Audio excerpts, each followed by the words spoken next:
August 24 ಕ್ರಿಸ್ತಶಕ 79. ನನ್ನ ದಿನ ಶುರುವಾಗಿದ್ದೇ ಆಗ. ಯಾವಾಗ್ಲೂ ಹಾಗೆ, ಸೂರ್ಯ ಹುಟ್ಟೋಕು ಮುಂಚೆ. ಅಂದ್ರೆ ನನ್ನ ದಿನ ಶುರುವಾಗೋದೇ ಹಾಗೆ.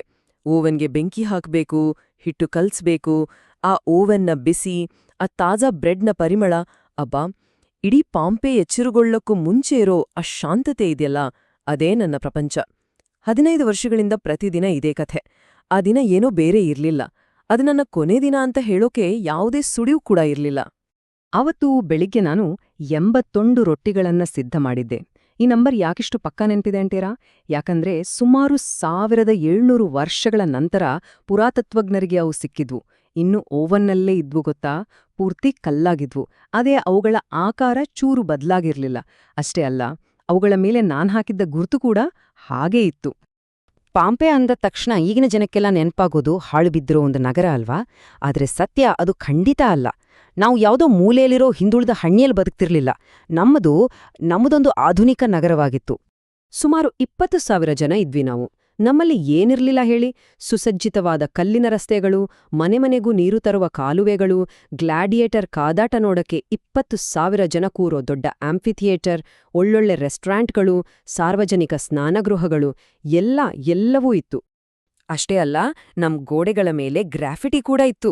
ಪ್ರೀತಿ ನಿವೇದನೆ, ರಾಜಕೀಯ ಬೈಗುಳು, ಈಗ ಓದಿದ್ರೂ ನಗು ಬರೋ ಅಂತ ಕಾಮಿಡಿ ಎಲ್ಲ ಇತ್ತು. ಉದಾಹರಣೆಗೆ ಇದನ್ನೋಡಿ. ಸಕ್ಸೆಸಸ್ ಹೋಟೆಲ್ ಮಾಲೀಕನ ಗುಲಾಮ ಹುಡುಗಿನ ಪ್ರೀತಿಸ್ತಾನೆ, ಆದ್ರೆ ಅವಳಿಗೆ ಕೇರೇ ಇಲ್ಲ. ನೋಡಿ, ಲವ್ ಫೇಲ್ಯೂರ್ ಎಲ್ಲಾ ಕಾಲದಲ್ಲೂ ಕಾಮನ್ ಅಲ್ವಾ? ಹೌದು, ನಮಗೆಲ್ಲ ಗೊತ್ತಿತ್ತು ಜೀವನವನ್ನ ಹೇಗ್ ಬದುಕಬೇಕು ಅಂತ ನಾವು ಕಲ್ತಿದ್ವಿ. ಇನ್ನು ನಮ್ಮ ನಗರದ ಹಿನ್ನೆಲೆಗೆ ಒಂದು ಶೋ ಕೊಡ್ತಿದ್ದ ದೊಡ್ಡ ಬೆಟ್ಟ ವೆಸೂವಿಯಸ್, ಅದೆಲ್ಲ ನಮಗೆ ಬರೀ ಒಂದು ಸೀನರಿ ಅಷ್ಟೇ. ನಾವದರ ಬಗ್ಗೆ ತಲೆನೇ ಕೆಡಿಸ್ಕೊಂಡಿರ್ಲಿಲ್ಲ. ಅಷ್ಟ್ರ ಮಟ್ಟಿಗೆ ಅಂದ್ರೆ ಶ್ರೀಮಂತರೆಲ್ಲ ಅದರ ಇಳಿಜಾರಲ್ಲೇ ದೊಡ್ಡ ದೊಡ್ಡ ವಿಲ್ಲಾ ಕಟ್ಕೊಂಡಿದ್ರು. ಅಷ್ಟು ನಿಶ್ಚಿಂತರಾಗಿದ್ವಿ ನಾವು. ಆದ್ರೆ ಈಗ ಹಿಂತಿರುಗಿ ನೋಡಿದ್ರೆ ಅನ್ಸುತ್ತೆ, ಅಯ್ಯೋ, ಆ ಸೂಚನೆಗಳು ಎಲ್ಲಾ ನಮ್ಮ ಕಣ್ಮುಂದೆನೇ ಇತ್ತು. ಆದ್ರೆ ನಾವು ಕುರುಡರಾಗಿದ್ವಿ. ಆ ದುರಂತಕ್ಕೂ 17 ವರ್ಷ ಮುಂಚೆ ಒಂದು ದೊಡ್ಡ ಭೂಕಂಪ ಇಡೀ ನಗರವನ್ನೇ ಅಲ್ಗಾಡ್ಸಿತು.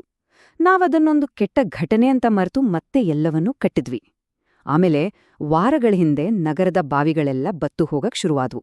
ಅಷ್ಟೇ ಅಲ್ಲ, ಕೊನೆಯ ಕೆಲವು ದಿನಗಳಿಂದ ರಾತ್ರಿ ಆಯ್ತು ಅಂದ್ರೆ ಸಾಕು, ಚಿಕ್ಕ ಚಿಕ್ಕ ಕಂಪನಕ್ಕೆ ಮನೇಲಿದ್ದ ಪಾತ್ರೆಗಳೆಲ್ಲ ಘಲ್ ಘಲ್ ಅಂತ ಶಬ್ದ ಮಾಡ್ತಿದ್ವು. ಆದರೂ ನಮ್ಮಲ್ಲಿ ಯಾರೊಬ್ರೂ ಈ ಘಟನೆಗಳಿಗೆಲ್ಲ ಒಂದು ಸಂಬಂಧ ಇದೆ ಅಂತ ಯೋಚಿಸ್ಲೇ ಇಲ್ಲ. ನೆಲ ಪದೇ ಪದೇ ಯಾಕೆ ಹೀಗೆ ನಡುಗ್ತಿದೆ ಅಂತ ಯಾರಿಗೂ ಪ್ರಶ್ನೆ ಮೂಡ್ಲಿಲ್ಲ. ಯಾಕಂದ್ರೆ ನಾವೆಲ್ಲ ನಮ್ಮ ಜಂಜಾಟಗಳಲ್ಲಿ ಮುಳುಗಿ ಹೋಗಿದ್ವಿ. ನನಗೆ ಬ್ರೆಡ್ ಬೇಕ್ ಮಾಡೋದು ಮುಖ್ಯ ಆಗಿತ್ತು, ಬೇರೆಯವರಿಗೆ ವೈನ್ ಮಾರೋದು, ರಾಜಕೀಯದ ಬಗ್ಗೆ ಜಗಳ ಆಡೋದು. ಆ ಬೆಟ್ಟದ ಬಗ್ಗೆ ಯೋಚಿಸೋಕೆ ಯಾರಿಗೂ ಟೈಮೇ ಇರ್ಲಿಲ್ಲ. ಆದ್ರೆ ಮಧ್ಯಾಹ್ನ 1 ಗಂಟೆಗೆ ಎಲ್ಲವೂ ಸ್ತಬ್ಧವಾಯ್ತು. ಮೊದಲು ಕೇಳಿಸಿದ್ದು ಒಂದು ಶಬ್ದ. ಅದನ್ನು ವಿವರಿಸೋಕೆ ಪದಗಳೇ ಇಲ್ಲ. ಇಡೀ ಭೂಮಿಯೇ ಸೀಳಿ ಕಿರ್ಚಿದ ಹಾಗೆ ಇತ್ತು ಆ ಸದ್ದು. ಆಮೇಲೆ ನಾವು ನೋಡಿದ್ದು ಆ ಸ್ತಂಭವನ್ನ. ಬೂದಿ, ಕಲ್ಲು, ಬೆಂಕಿ ಎಲ್ಲದರ ಒಂದು ದೈತ್ಯ ಸ್ತಂಭ ನೇರವಾಗಿ ಆಕಾಶಕ್ಕೆ ಚಿಮ್ಮಿ ಸೂರ್ಯನನ್ನೇ ಮುಚ್ಚಿ ಹಾಕಿತು. ಕಣ್ಣು ಮುಚ್ಚಿ ತೆಗೆಯೋದ್ರೊಳಗೆ, ಅಂದ್ರೆ ಕೆಲವೇ ನಿಮಿಷಗಳಲ್ಲಿ ಹಗಲು ಕತ್ಲಾಯ್ತು. ಆಮೇಲೆ ಶುರುವಾಯ್ತು ನೋಡಿ, ಬೂದಿ ಬೀಳೋಕ್ ಶುರುವಾಯ್ತು, ಬೂದು ಬಣ್ಣದ ಹಿಮದ ಹಾಗೆ. ಅದರ ಜೊತೆ ಪ್ಯೂಮಿಸ್ ಕಲ್ಲುಗಳು ಆಲಿಕಲ್ಲಿನ ಹಾಗೆ ಬೀಳ್ತಿದ್ವು. ಒಂದೊಂದು ಕಲ್ಲು ತಲೆಗೆ ಬಿದ್ರೆ ತಲೆ ಬುರುಡಿ ಪುಡಿಯಾಗ್ತಿತ್ತು. ಜನರೆಲ್ಲ ಭಯದಿಂದ ಚೀರ್ತಾ ಬೀದಿಗೆ ಓಡಿಬಂದ್ರು. ಆ ಮೊದಲ ಕೆಲವು ಗಂಟೆಗಳು ನಮ್ಮೆಲ್ಲರ ಮನಸ್ಸಲ್ಲೂ ಒಂದೇ ಪ್ರಶ್ನೆ: ಓಡ್ಬೇಕಾ ಅಥವಾ ಇಲ್ಲೇ ಕಾಯ್ಬೇಕಾ? ನೋಡಿ, ಆ ಮೊದಲ ಕೆಲವು ಗಂಟೆಗಳಲ್ಲಿ ನಗರದಿಂದ ಹೊರಗೆ ಹೋಗೋಕೆ ದಾರಿಯಿತ್ತು. ಗೇಟ್ಗಳೆಲ್ಲ ತೆರೆದಿದ್ವೋ, ರಸ್ತೆಗಳು ಖಾಲಿಯಾಗಿದ್ವೋ. ಸಾವಿರಾರು ಜನ ಓಡಿ ಹೋಗಿ ಬದುಕುಳಿದ್ರು. ಆದ್ರೆ ನಮ್ಮಲ್ಲಿ ತುಂಬಾ ಜನ ಅಲ್ಲೇ ಉಳಿದ್ವಿ. ಕೆಲವರಿಗಿದು ಬೇಗ ಮುಗ್ದೋಗುತ್ತೆ ಅನ್ನೋ ನಂಬಿಕೆ. ಇನ್ನು ಕೆಲವರಿಗೆ ತಮ್ಮ ಮನೆ, ಆಸ್ತಿಪಾಸ್ತಿ ಬಿಟ್ಟು ಬರೋಕೆ ಮನ್ಸೇ ಇರ್ಲಿಲ್ಲ. ಇನ್ನು ಕೆಲವರು ದೇವರು ನಮ್ಮನ್ನ ಕಾಪಾಡ್ತಾನೆ ಅಂತ ನಂಬಿದ್ರು. ನಾವು ತಪ್ಪು ಮಾಡಿದ್ವಿ, ದೊಡ್ಡ ತಪ್ಪು. ಮಧ್ಯರಾತ್ರಿ ಹೊತ್ತಿಗೆ ಆ ಬೆಂಕಿಯ ಸ್ತಂಭ ಕುಸಿದು ಬಿತ್ತು. ಆಗ್ಲೇ ನಮ್ಮ ಕಥೆ ಮುಗಿದಿದ್ದು. ಬೂದಿಯಿಂದಲ್ಲ, ಕಲ್ಲುಗಳಿಂದಲ್ಲ. ಅದನ್ನ ಪೈರೋಕ್ಲಾಸ್ಟಿಕ್ ಸರ್ಜ್ ಅಂತಾರೆ. ಅಂದ್ರೆ ಅತಿ ಬಿಸಿಯಾದ ಗ್ಯಾಸ್ ಮತ್ತು ಜ್ವಾಲಾಮುಖಿಯ ಕಣಗಳಿಂದಾದ ಒಂದು ದೈತ್ಯ ಗೋಡೆ ಬಾಂಬ್ ತರ ಸ್ಫೋಟಗೊಂಡು ನಮ್ಮೆಡೆಗೆ ಬಂತು. ಅದರ ಶಕ್ತಿ ಎಷ್ಟಿತ್ತು ಅಂತ ಊಹಿಸೋಕೂ ಆಗಲ್ಲ. ಗಂಟೆಗೆ 700 ಕಿಲೋಮೀಟರ್ ವೇಗ. ಅದರ ಉಷ್ಣಾಂಶ 300 ಡಿಗ್ರಿ ಸೆಲ್ಸಿಯಸ್ಗಿಂತ ಜಾಸ್ತಿ. ಅದು ಬೆಟ್ಟದಿಂದ ನಿಧಾನಕ್ಕೆ ಇಳಿದು ಬರ್ಲಿಲ್ಲ, ಬಾಂಬ್ ತರ ಸ್ಫೋಟ ಆಯ್ತು. ಕಣ್ಣು ಮುಚ್ಚಿ ತೆಗೆಯೋದ್ರೊಳಗೆ ಅಂದ್ರೆ ಕೆಲವೇ ಸೆಕೆಂಡ್ಗಳಲ್ಲಿ ಇಡೀ ಪಾಂಪೆಯನ್ನೇ ಆವರಿಸ್ಕೊಂಡ್ಬಿಟ್ಟು.